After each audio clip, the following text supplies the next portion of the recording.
Welcome to the Safe Space Chats podcast with Madam Speaker.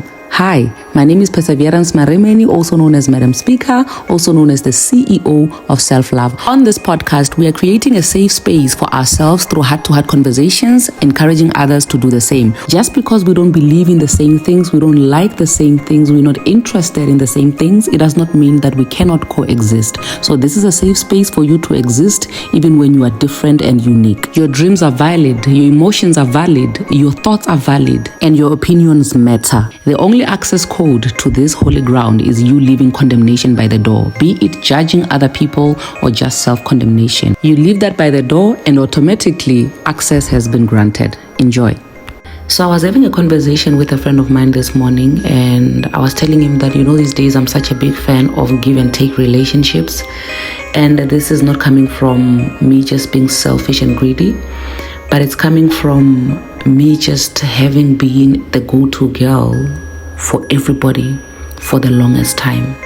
And honestly speaking, there is a certain trauma that I have faced, because of being the go-to girl.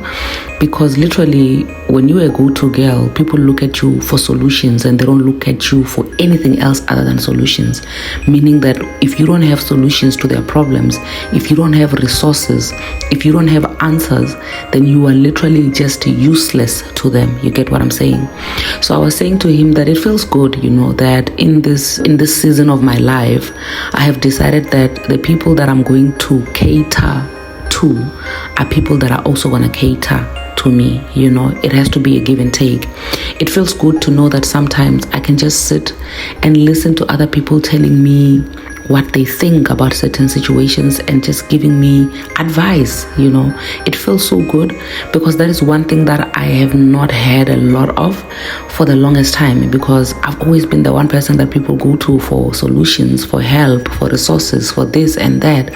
And that makes it difficult for me to grow as a person, because where am I supposed to be learning from if I'm going to be the only person that has solutions in a room? So I was saying this to him in a sense that I also wanted him to understand that, listen, there's nothing wrong with you expecting to get something in return when you have given so much, because this person is just one person that is smart and is giving and has solutions. But I would like to believe that as we are people, we don't always have solutions for everything, and there are some things we don't know. Sometimes because you are one person that people have already idolized you to become somebody who always has solutions. Even when you don't have solutions, you struggle alone. Even when you need help, even when you just need relief of some sort, it becomes difficult for you to even express yourself, because who are you going to ask help from? Because if you are the one person that always has answers, what am I going to tell you? You are smarter than me. I even gave him an example with the power bank concept that I once did in the past, where I was saying that a lot of us become power banks, and we get used to become power banks until we run out. Because if you're a power bank and everybody is now plugging their phones on you because they want to charge themselves, when the power bank is now low, the very same phones that you have been charging that are now on 100%, they're not going to be able to come back and charge you, meaning that literally as a power bank that has 0%, you become useless to the people that you have been charging all your life. So I've developed this new habit of not wanting to be a power bank, but being a point of charging somebody that can actually charge me back in return.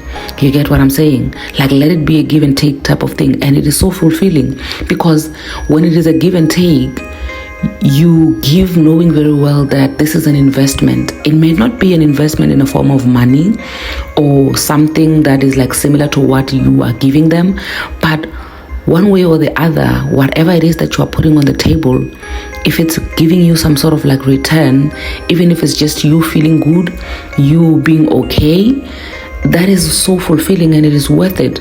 And in this season of my life where I invest and I value give and take relationships, I think this is one thing that should be applied. This is one thing that I love.